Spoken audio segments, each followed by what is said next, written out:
Olá, eu sou o professor Francisco Cordeiro Júnior, sou do Departamento de Administração da Fundação Universidade Federal de Rondônia e coube-me a responsabilidade de trabalhar uma disciplina na Universidade Aberta do Brasil, aqui no curso de administração de pós-graduação em administração pública. A disciplina é o comportamento organizacional. Nós vamos, através deste trabalho, fazer uma reflexão acerca do comportamento organizacional. Vou dar um exemplo prático agora, já começando uma breve discussão sobre o assunto. Neste exato momento eu estou num lugar em que eu amo estar e fazendo o que eu mais amo fazer, que é a minha universidade. Portanto, ao pensar no comportamento organizacional, se eu levar em consideração os aspectos relacionados à minha realização pessoal, tudo mais vem para complementar essa condição. Nós vamos trabalhar com uma apostila muito bem produzida pelo professor doutor em administração Sandro Trescastro Berg. Sandro Berg, que todos que estão me assistindo nesse momento, com certeza têm acesso. É provável também que cada pessoa que se matriculou neste curso tenha sua atuação no serviço público, seja ele na esfera federal, estadual ou municipal, ou também nas autarquias, nas fundações que têm uma ligação muito estreita com o serviço público. Os fundamentos acerca do comportamento organizacional vão ser estimulados a partir do trabalho que nós vamos desenvolver com essa apostila. Um outro aspecto, os fundamentos sob a perspectiva peculiar da administração pública. Por quê?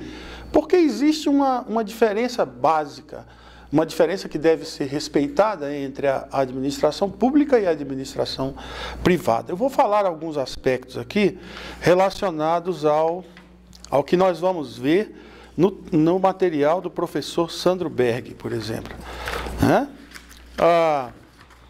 Primeiro, hoje em dia, no país, nós temos uma preocupação muito elevada com relação à qualificação dos professores que atuam nas escolas de educação básica e a qualificação do quadro funcional atuante na gestão do Estado brasileiro nas várias instâncias administrativas. O que quer dizer isso?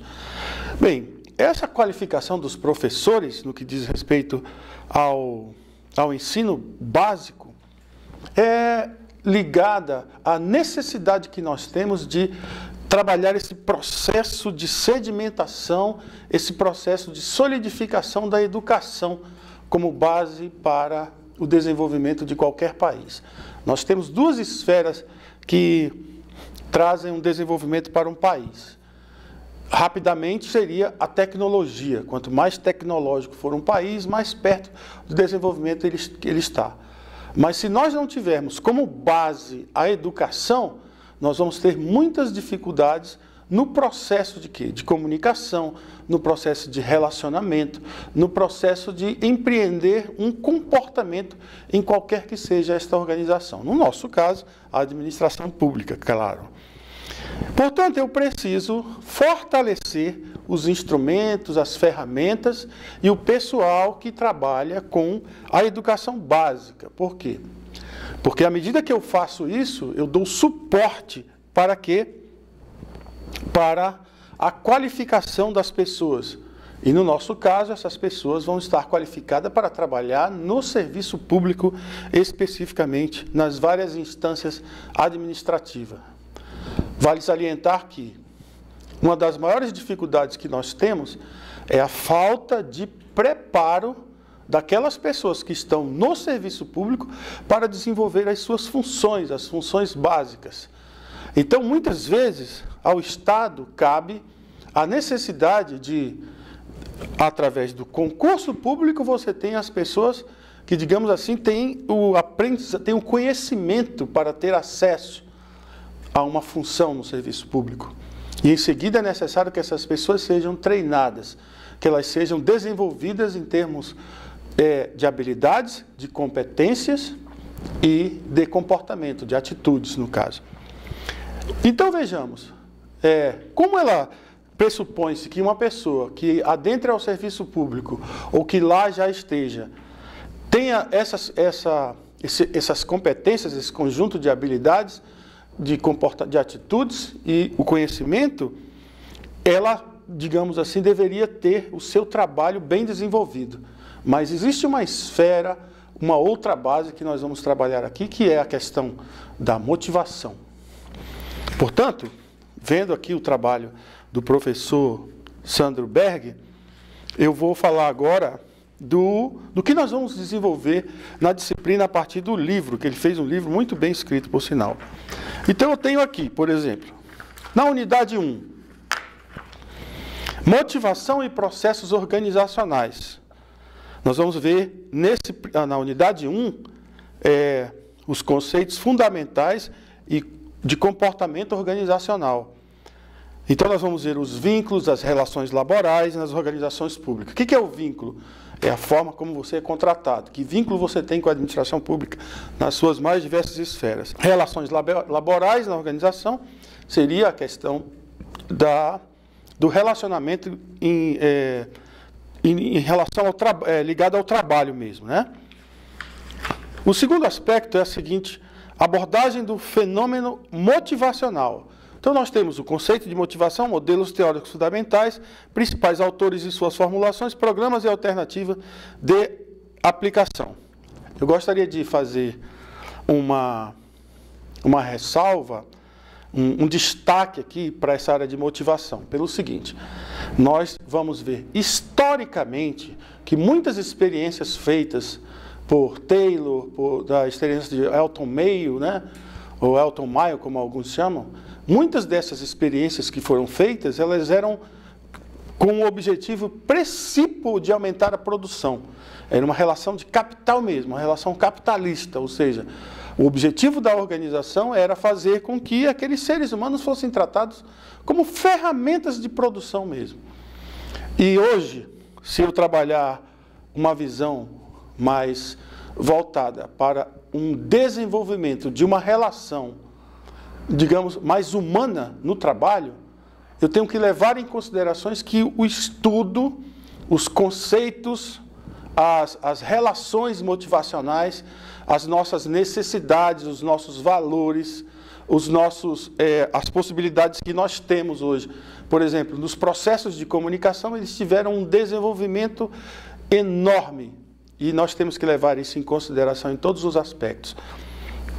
Então, a necessidade que eu tenho de conhecer sobre as pesquisas feitas em motivação, em alguns casos, dentro da nossa apostila, por exemplo, vai ser meramente histórica. Eu não posso, por exemplo, levar em consideração, hoje, se a lâmpada, até porque virou uma coisa natural, a gente trabalhar em ambientes que sejam, pelo menos, ambientes apresentáveis, ambientes plausíveis. Então, por exemplo, na experiência de Elton Mayo, eles olhavam com iluminação, sem iluminação, se a pessoa podia falar com o outro ou não, o que podia falar, ou seja, o Taylor, por exemplo, trabalhou tempos e movimentos, o tempo que uma pessoa vai pegar um martelo, coisa que, na minha concepção, essas coisas são apenas aspectos históricos. Qual a utilidade delas? É nós conhecermos, nós sabermos que sempre houve uma necessidade de pesquisa, sempre houve uma necessidade de aplicação de alguma reflexão do conhecimento no ambiente de trabalho. Eu preciso levar em consideração também que a relação do fenômeno motivacional com o resultado do trabalho ela é praticamente a mesma, ou seja, um dos aspectos que mudaram foi que hoje nós levamos em consideração quais os anseios das pessoas em relação ao trabalho e quais os anseios do trabalho, ou seja, das organizações em relação à força de trabalho de uma pessoa.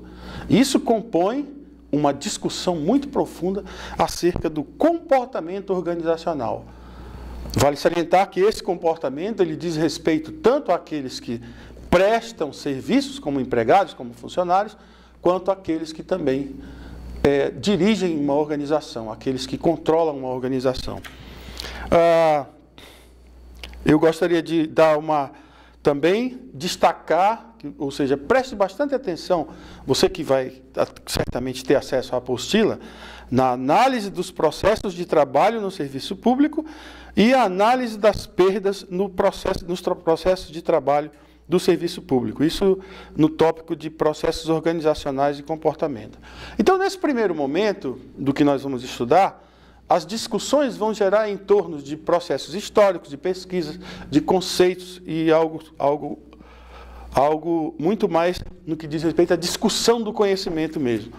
Já na segunda etapa, nós vamos trabalhar com a estrutura e comportamento em organizações públicas. Aí já vem os modelos de gestão, os elementos de poder, né? Então, o que diferencia no serviço público, de uma certa forma, é que na organização pública eu não tenho concorrência. Eu não tenho concorrência da prestação do serviço. O que modifica a relação, por exemplo, com uma empresa privada. Basicamente, nós temos dois aspectos. Por exemplo, o primeiro diz respeito a qual o meu foco, qual é o meu cliente. Quem vai usufruir do resultado do serviço. Se eu pegar, por exemplo, o serviço do Detran, quem pode fazer o serviço do Detran é o pessoal do Detran, é um serviço exclusivo. Quem pode fazer um serviço por exemplo, do fisco, como a Receita Federal, é o pessoal da Receita Federal. Então, a Receita Federal não tem concorrente dentro do governo. O Detran não tem uma concorrência dentro do governo. E assim vai, as escolas ou coisa parecida. Então, o que diferencia do setor privado, né? Digamos, no setor privado eu tenho a figura do concorrente. Então, se eu pretendo, por exemplo, distribuir alimentos num restaurante, né, que é uma coisa corriqueira, eu tenho concorrência. Eu posso servir um determinado prato em um outro restaurante também. Então, nós temos um viés aí a ser considerado, dois, como eu falei para vocês. O primeiro que, no serviço público, o foco é o usuário. O foco é aquela pessoa que usufrui do serviço. E na empresa privada, o foco é quem? É o cliente, é o consumidor. Então, vejamos, a minha preparação para atender a esses dois públicos, ela é diferenciada. E no nosso caso aqui, vamos falar do serviço público. Então, por exemplo, o comportamento organizacional na administração pública, na gestão pública, ele é um comportamento que visa a satisfação e a boa intenção e a opinião pública. Ou seja, aquela pessoa ela precisa se sentir bem atendida e satisfeita. E como arcabouço, como suporte, como pano de fundo dessa prestação de serviço, seja ela qual for, está a minha relação interna organizacionalmente. Ou seja, o ponto-chave do comportamento organizacional está em discutir, em nós aprimorarmos a nossa relação interna de forma a atender os nossos anseios como organização, os nossos anseios como pessoas e, acima de tudo, a nossa forma de como atender aos nossos clientes, aos nossos consumidores, aos nossos usuários, que são a comunidade, que são as pessoas. Então, vejamos. Voltando mais especificamente para o processo da administração pública, eu faço na apostila, que é onde eu estou me seguindo aqui, por enquanto, eu faço uma especial abordagem sobre a liderança nas organizações públicas, que está diretamente relacionada com a questão do poder e da política. Nós podemos fazer uma relação entre a liderança e o poder na administração pública. Existem muitas diferenças. E muitas vezes, aquele que tem o poder não é o líder, certo? E muitas vezes, aquele que é o líder também pode deter o poder. Mas isso é uma coisa que a gente vai discutir lá na frente. quando nós estivermos trabalhando no curso mesmo. O objetivo deste primeiro momento é nós fazermos uma confusão na sua cabeça mesmo, sabe? Para que você tenha interesse em participar dessa disciplina. Uma coisa que eu faço questão é de apresentar também aspectos que estão relacionados ao nosso dia a dia também, relacionados à nossa postura enquanto ser humano. Veja bem, eu estou trabalhando como sugestão que nós tenhamos aí uma abordagem ligada a aspectos paradidáticos, aspectos que podem complementar e, vale salientar, muitas vezes jogar por terra mesmo algumas teorias, que são aspectos relacionados à inerência, à nossa capacidade, à nossa pessoa. Que aspectos são esses? É o aspecto da felicidade, o aspecto do amor, os tipos de amor, a questão ética, a questão moral, onde nós podemos fazer algumas discussões. Inclusive, eu estou, no nosso primeiro fórum, nós vamos trabalhar alguns aspectos voltados a essa questão do amor no trabalho, a questão da nossa relação com a ética e com a moral no trabalho. Nada que vá fugir do objetivo principal deste trabalho, certo? Vale salientar que essa apostila, esse livro, como o professor Sandro fala, o doutor Sandro, ele é muito bom, excelente. Gostei muito desse material. Eu tenho assim degustado profundamente a nossa apostila. Gostaria que você fizesse a mesma coisa e que nós pudéssemos ter momentos super agradáveis no que diz respeito à nossa relação comportamental, que faz parte também do nosso aprendizado. Deixa eu ver o que eu posso mais trabalhar aqui, nessa questão do que eu me propus aqui nesse primeiro contato com vocês. Né? Eu quero colocar para vocês que mais importante que qualquer questão de avaliação, questão de nota ou coisa parecida, é o quanto você dedica o seu tempo para fazer este trabalho. Ou seja, eu quero contar com pessoas que tenham uma postura como se fosse autodidata. Até porque o que a gente percebe é que o ensino à distância, ele oferece essa possibilidade de você estudar por conta própria, de você fazer um esforço quanto àquelas coisas que querem tirar você do foco e trazer você para o trabalho. Nós, na realidade, ganhamos muito quando fazemos isso. Voltando à minha primeira abordagem, quando eu falei o seguinte, nós estamos falando sobre comportamento e aprendizagem organizacional. Na realidade, a matéria é comportamento organizacional. E aqui nós estamos na parte de aprendizagem desse comportamento. Quando eu disse para vocês que eu amava o meu trabalho e que eu amava fazer o que eu estou fazendo, o que eu estou querendo dizer é que quanto mais você se encontra nesse aspecto de fazer aquilo que você ama, nos locais que você gosta, melhor fica para você desenvolver qualquer tipo de comportamento em qualquer organização, vale salientar. Então, eu preciso que as minhas crenças, os meus valores, eu vou fazer uma comparação aqui. Você tem, por exemplo, um artista. Você já viu artista de férias? É muito difícil. Por quê? Porque, na realidade, trabalhar para o artista é um divertimento. Então, ele não tem férias. Por quê? Uma frase de um ditado chinês que diz assim: escolha um emprego que lhe dê prazer e nunca mais você vai precisar trabalhar na vida. Ou seja, quanto mais você se encontra no que diz respeito à tua questão do amor por aquilo que você faz, do amor pelos locais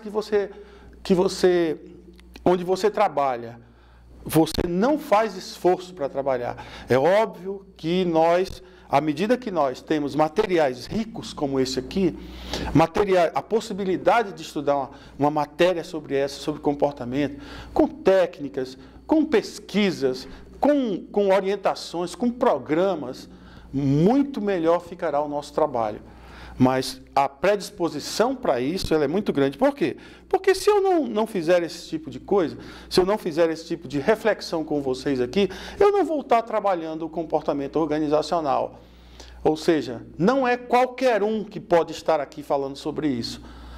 Porque, veja bem, de preferência, é bom a gente aprender com quem gosta de fazer aquilo que está fazendo.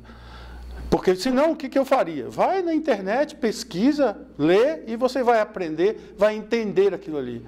Mas o meu objetivo principal aqui é gerar sensações, é gerar uma compreensão muito mais que cognitiva, mas uma compreensão mais profunda do que diz respeito à questão do comportamento organizacional. Eu espero que a gente tenha bastante facilidade nesse nosso contato.